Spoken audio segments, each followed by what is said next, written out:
Usually when we talk about a forest, we evaluate it by just looking at the individual trees. Like we look at how tall they are, how straight they grow, how many branches they have. Right, yeah. Just judging each one on its own. Exactly. You might walk up to this massive pine tree, measure its trunk, and think, wow, now that is a strong, independent tree. Like it weathered all those storms entirely on its own. I mean, it's the ultimate symbol of rugged individualism, you know? Yeah. We measure its success by its solitary endurance. Yeah. But then you walk into a grove of aspen trees, and suddenly that entire method of measurement completely breaks down. Because of the root system. Right, because if you stop looking at the trunks and you actually look underground, you realize they aren't individual trees at all. They share a single, massive, deeply intertwined root system. So what happens to the soil on one side of the groves actually affects a tree a mile away. Exactly, yeah. You literally cannot understand the single tree without understanding the whole root system beneath the soil. Which, I mean, that fundamentally changes how you define strength for survival or even what a tree actually is. It does. And that completely shifts our paradigm for what we are exploring today. So welcome, and thank you for joining us on this deep dive. Today, we're looking at an essay called The DNA of Solidarity: Black Communalism and American Individualism. It's a heavy one, but really, really interesting. It really is, but I do want to warn you right up front. This material dives into some incredibly charged history. We're talking about race, policing, systemic structures, and violence. Yeah, it touches on a lot of sensitive nerves. It does. So our goal today isn't to, tell you what to think or to endorse a specific political viewpoint or take a side. We are just here to crack open the historical data and the philosophical arguments this author is bringing to the table. We just want to map them out and see what's actually under the hood so you can evaluate it all for yourself. I think that's the best approach. It really is a profound look at how different cultures within the exact same country experience reality. Totally. So keeping that open mind, I want to pose a question to you, the listener. Why do different cultures define the very idea of family so differently? That's the core of it, really. Right. And how does the history of American infrastructure explain everything from the concept of play cousins to the way modern street gangs are interpreted by law enforcement? Well, to even begin answering that, we really have to go back to that forest analogy. We have to look at the philosophical bedrock. Okay, let's unpack this. So, in this essay, the foundational argument is that African traditions operate like that aspen grove. Yeah, it's rooted in the concept of Ubuntu, Yeah. which roughly translates to I am because we are.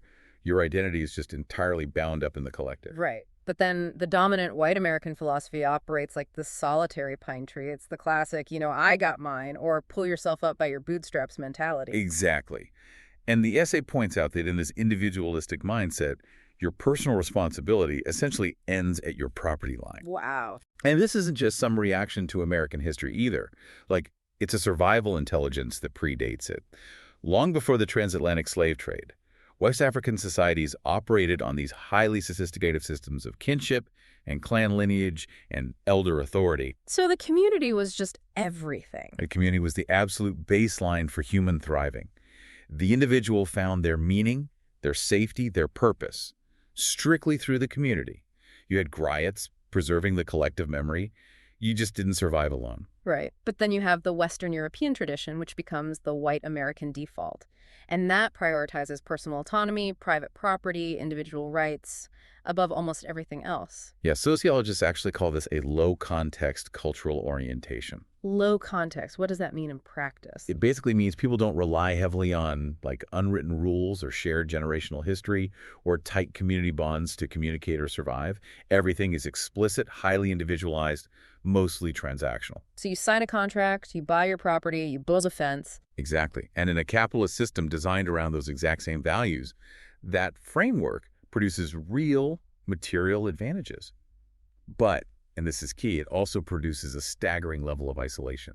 Oh man, the numbers on that isolation are wild. Like, the U.S. Surgeon General declared back in 2023 that loneliness is quite literally a public health epidemic. It's actually killing people. And white Americans are disproportionately affected by this. It's kind of the steep, invisible social cost of extreme individualism. Yeah. While on the flip side, that collective orientation still actively operates in Black America today. I mean, look at the Pew Research Center data from Oh, 2026. the grandparents study, right? Yeah.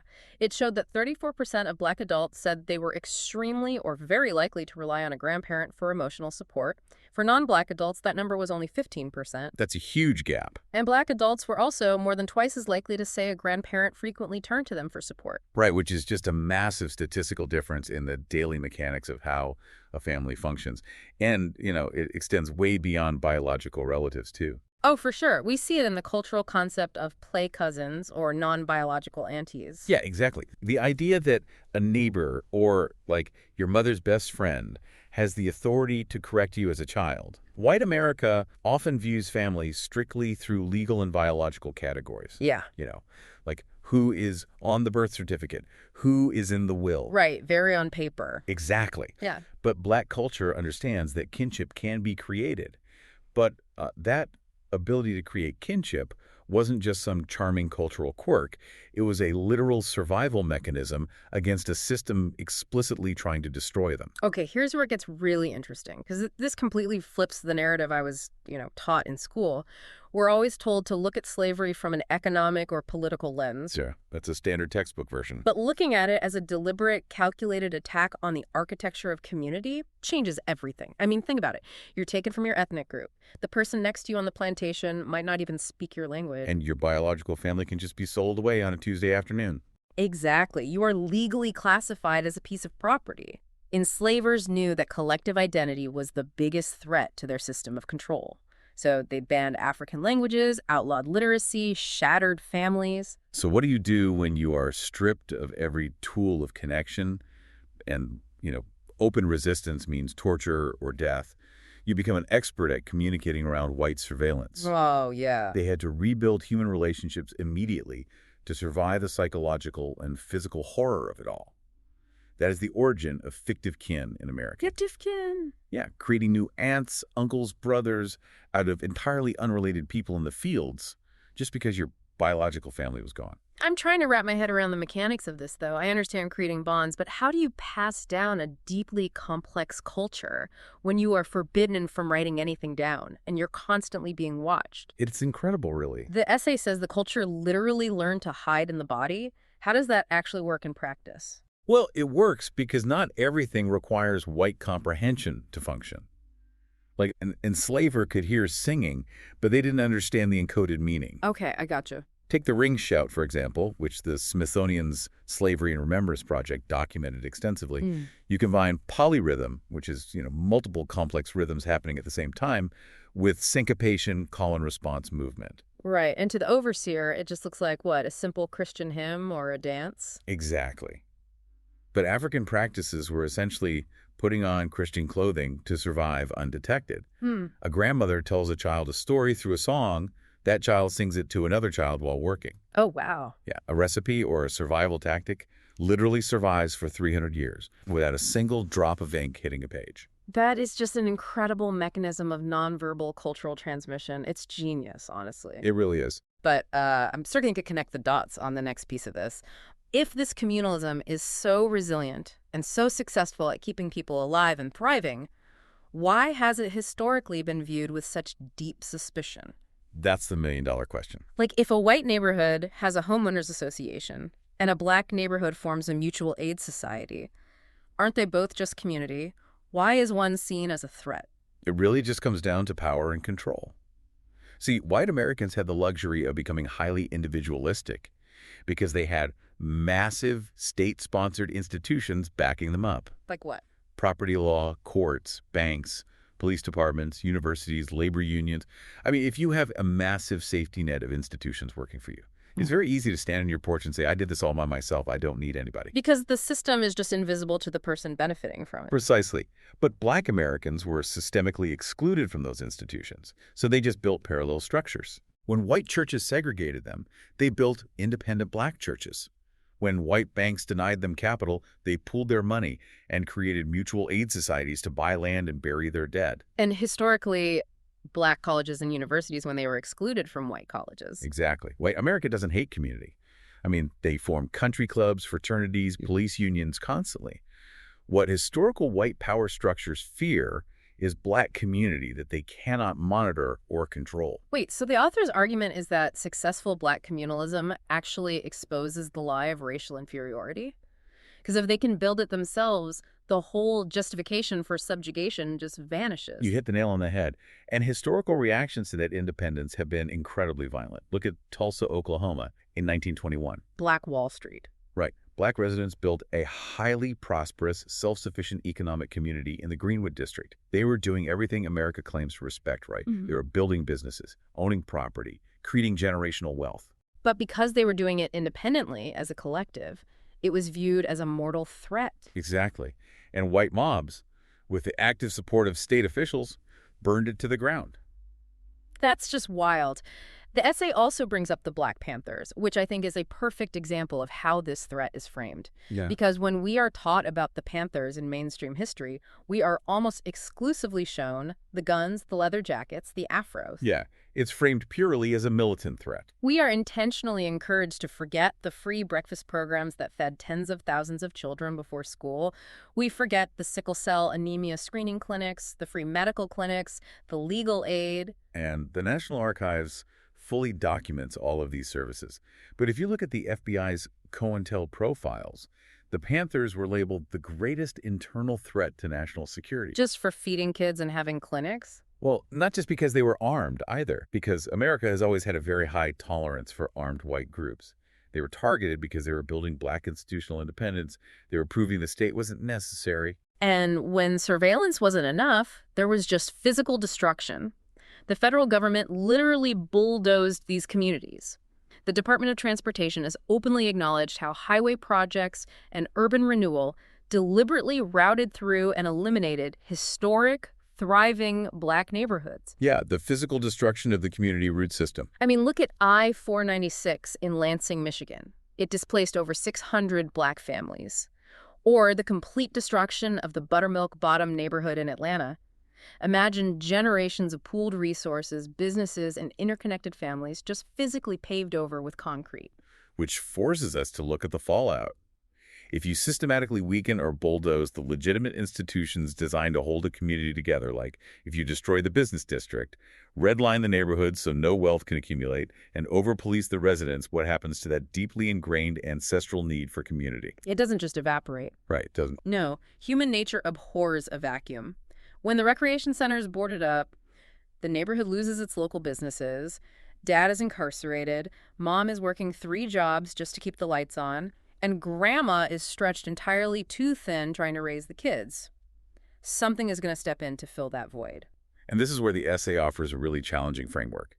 It argues that this void leads directly to the formation of the modern street gang, which it defines as a corrupted community structure. Now, to be absolutely clear here, there is no romanticizing the violence. The essay explicitly states that the violence is destructive and wrong. But it asks us to look at the mechanisms of why a gang works. It is exploiting a very real, very legitimate human imperative. Exactly. Young men join gangs for brotherhood, for physical protection, for identity and status. They want someone to look at them and say, you belong to us and you have value here. Which are the exact same psychological forces that drive a college student to pledge a fraternity or a young man to join the military. Yeah, and the research of Dr. James Gilligan is brought in here. He connects almost all violent behavior to experiences of profound shame, humiliation, and social exclusion. Right.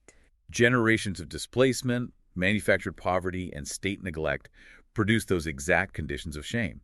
The gang simply walked into a community where the legitimate structures were systematically weakened and offered this distorted, violent mirror of community. And the pacing of how we criminalize this is fascinating. Let's look at the actual numbers provided in the essay.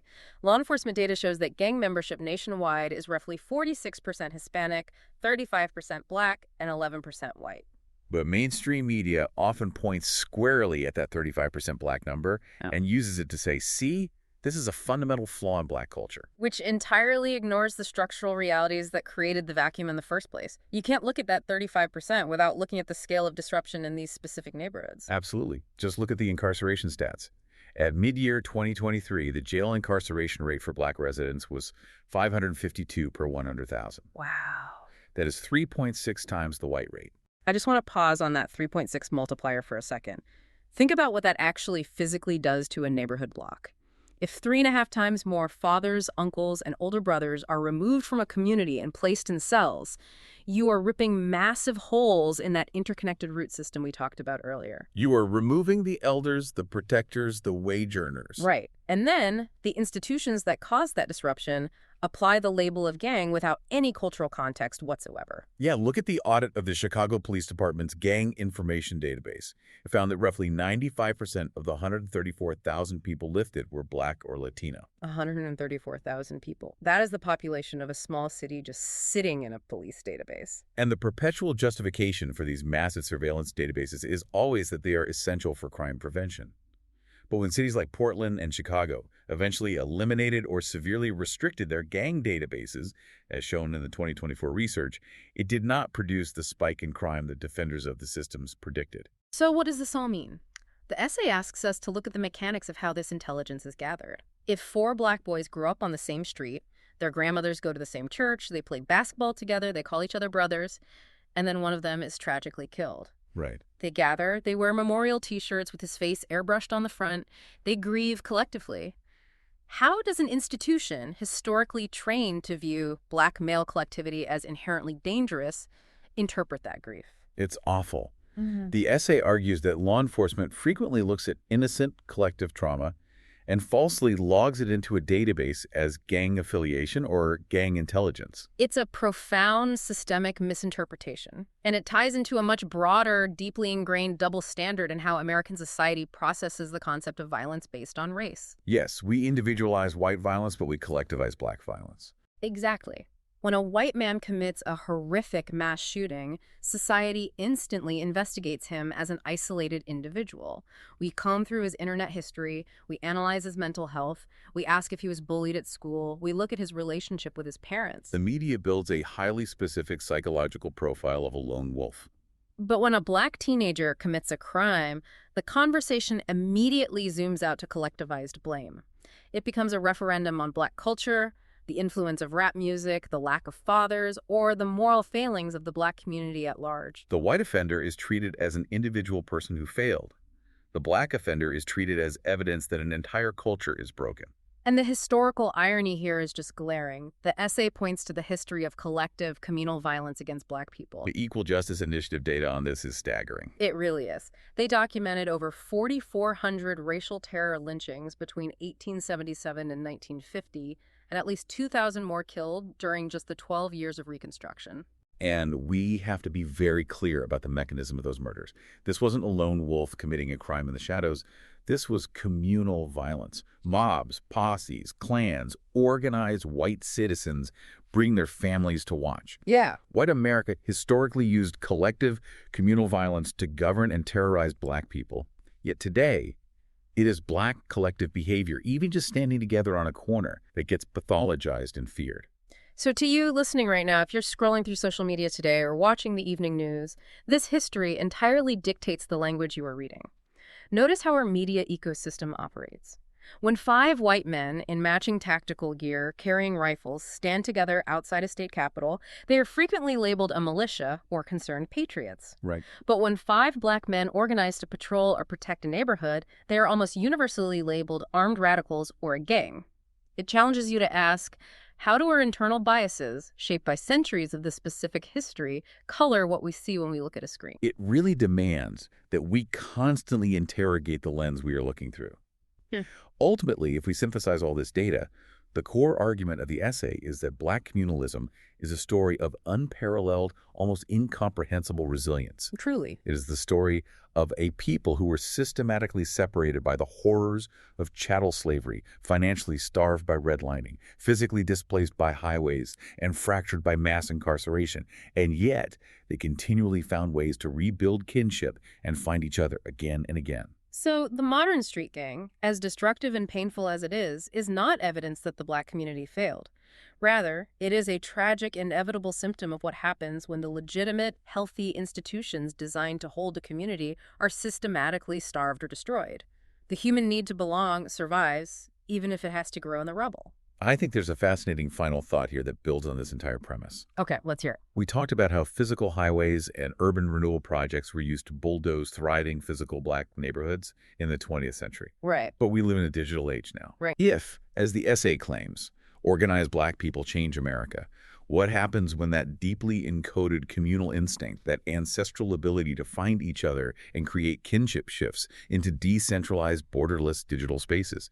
How will historical power structures react to a collective, organized community that can no longer be physically bulldozed by a highway project? Man, that completely reframes the future of organizing. Because going back to where we started, you can cut down a solitary pine tree, you can chop it up, you can pave over the stump. Yeah. But when the organism is an interconnected root system, when the culture is hidden in the body and the shared language, and now spread across a decentralized digital landscape, it becomes fundamentally impossible to uproot.